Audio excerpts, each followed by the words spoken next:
Yo, what's up guys, balik lagi dengan aku Golden Core. Jadi kali ini aku akan menunjukkan bagaimana cara agar membuat PC kalian gak nge-lag atau komputer kalian gak nge-lag. Oke, pertama-tama kalian buka control panel. Mana nih woi? Nah, ini control panel, kalian buka.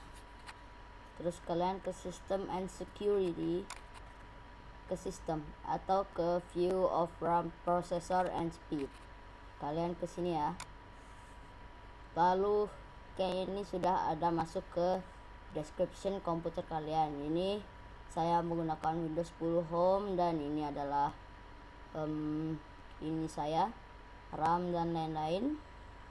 Dan kita ke Advanced System Settings. Nah, kalau sudah kita sudah masuk, ini adalah sistem property, yaitu sistem komputer kalian.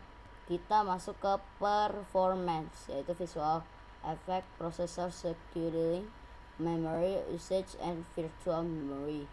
Nah, kalian klik setting. Nah, ini saya baru kepilih let Windows choose what the best for my computer. Kalian ubah ke adjust for best performance, tapi saya ingin menambahkan sesuatu jadi kostum aja. Saya ingin menambahkan animate ini aja. Nah, kalau kalian mau yang paling gak nge-lag ya sudah ini aja. Lalu kita klik apply. Kalau sudah klik apply, ini sudah mengambil beberapa loading. Lalu kita klik OK dan OK. Tapi di sini ntar tampilannya menjadi berbeda ya guys, berupa tulisannya ntar agak-agak miring dan ini kalian gak nge-lag lagi. Dan sekian untuk tutorial kita kali ini. Jangan lupa untuk like, share, komen, dan subscribe. Sampai jumpa lagi di video selanjutnya. See ya.